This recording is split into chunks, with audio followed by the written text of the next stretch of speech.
এখন আমরা দেখব হলো ইনভেন্টরি সেকশন, অর্থাৎ product, brand, category, sub category ইত্যাদি এন্ট্রির ব্যবস্থা। তো প্রথমেই আমাদের ব্র্যান্ড তৈরি করতে হবে।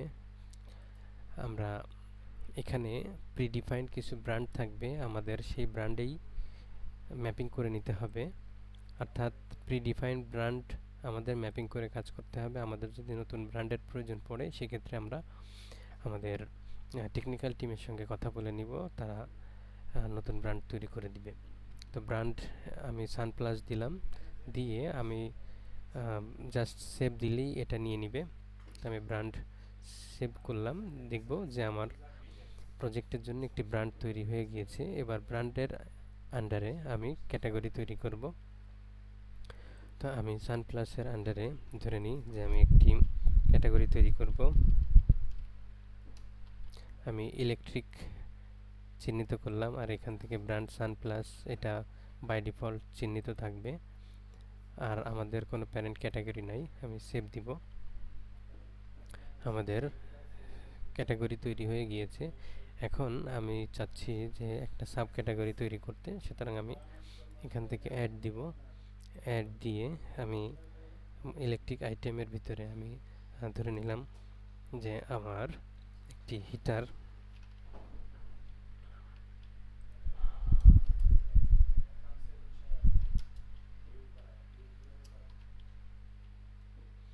আমি রুম হিটার দিলাম, আর এটা ইলেকট্রিক আইটেম। এখন আমি এটা সেভ দিলাম। এবার আমাদের চলে যেতে হবে প্রোডাক্ট এন্ট্রির জন্য। প্রোডাক্ট এন্ট্রির জন্য আমরা বাম পাশ থেকে প্রোডাক্ট মেনুতে যেতে পারবো, অথবা এখান থেকে সি প্রোডাক্টস, এভাবে আমরা যেতে পারবো। তো আমরা যে ব্র্যান্ড তৈরি করলাম, ক্যাটাগরি তৈরি করলাম, এগুলো আমরা এখান থেকে এডিট করতে পারবো, আবার প্রয়োজনে ডিলিট করে দিতে পারবো। ক্যাটাগরির ক্ষেত্রেও আমরা এডিট করতে পারবো, চাইলে ডিলিট করে দিতে পারবো। প্রোডাক্টের ক্ষেত্রেও আমরা সেভাবে কাজ করতে পারবো। তো আমরা প্রথমে একটা প্রোডাক্ট তৈরি করি। আমরা প্রোডাক্ট এর নাম দিলাম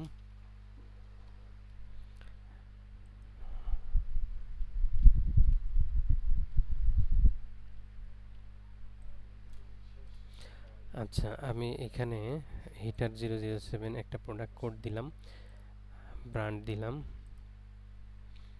আচ্ছা, এখানে প্রথমে প্রোডাক্টের বেসিক তথ্য দেওয়া শেষ। এখন আমরা চলে যাব, আমরা একটা বিষয় খেয়াল করি যে অ্যাভেলেবেল এখানে ইয়েস, অ্যাক্টিভ ইয়েস আছে। এটা হলো আমরা যখন প্রজেক্ট সেটিংসে ডিফল্ট অ্যাক্টিভ, ডিফল্ট স্ট্যাটাস এগুলোকে ইয়েস করে আসছিলাম, সেই কারণে এখানে ডিফল্ট ইয়েস আছে, অন্যথায় এটা নো থাকতো। অর্থাৎ আমাদের এখানে আবার নিজেদের আলাদাভাবে ইয়েস ক্লিক করার প্রয়োজন পড়তেছে না। তো ইমেজ থাকলে আমরা ইমেজ আপলোড করব। আমি এই মুহূর্তে ইমেজ দিব না, আমি এখানে স্টক এন্ট্রি দিব। ধরে নিই আমার এই আছে, হিটার আছে হলো 500 পিস।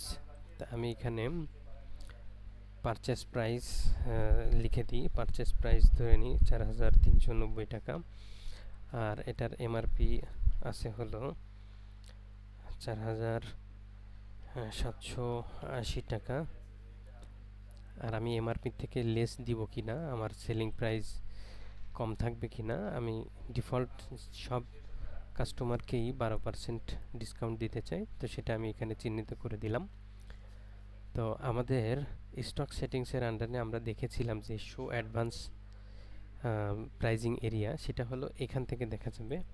যে এটার মাধ্যমে যেটা হবে সেটা হলো, আমরা যদি এই প্রোডাক্টের দাম সাময়িক সময়ের জন্য কম বেশি করতে চাই, তাহলে সেটা এখান থেকে সেট আপ করা যাবে। এখানে কম কত হবে, বাড়বে কত এবং কমবে কত, এবং সেটা কোন তারিখ থেকে কোন তারিখ পর্যন্ত, সেগুলো আমরা এখানে বলে দিতে পারবো। আর এখানে অ্যাড নিউ এমআরপি গ্রুপ, এখানে এটার উদ্দেশ্য হলো যে এখানে এমআরপি এবং সেলিং প্রাইস ভিন্ন হলে আমরা আলাদা গ্রুপ করে কাজ করব। অর্থাৎ আমাদের ধরা যাক এখানে এমআরপি হলো 4780 টাকা, কিন্তু আমি এই একই প্রোডাক্ট ভিন্ন এমআরপিতে আবার কিনছি, অর্থাৎ পরবর্তী স্টক ধরা যাক আমি 4790 টাকা দিয়ে কিনছি। সুতরাং আমি এমআরপি ভিন্ন হবে, সুতরাং এখানে আমি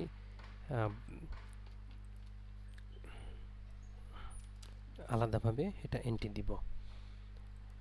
আর এরপরে এখানে স্টক ধরে নিই যে আমি 40টা কিনছি, তো এইভাবে আমি ইনপুট দিয়ে সেভ দিব।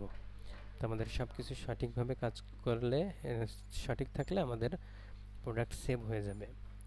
এখন আমরা যদি প্রোডাক্ট এডিট করতে চাই, তাহলে আমাদের এখান থেকে এডিট মেনুতে যেতে হবে। আমরা এডিট মেনুতে গিয়ে প্রোডাক্টের বাকি তথ্য চেঞ্জ করে আমরা সেভ করতে পারবো। আর আমরা যদি প্রোডাক্ট ডিলিট করতে চাই, তো এখান থেকে ডিলিট করতে পারবো, অথবা সরাসরি লিস্ট থেকেও ডিলিট বাটনে ক্লিকের মাধ্যমে ডিলিট করতে পারবো। এরপর হলো আমাদের ইনভেন্টরির আরেকটি মেজর অপশন হলো সাপ্লায়ার, অর্থাৎ আমাদের এই প্রোডাক্টগুলো কিনতে হবে। প্রোডাক্ট আমরা কিনবো সাপ্লায়ার থেকে। তো আমি এখানে একটা টেস্ট সাপ্লায়ার তৈরি করি। তো সাপ্লায়ারের কন্ট্যাক্ট নাম্বার দিতে হবে, ইমেইল অ্যাড্রেস দিতে হবে,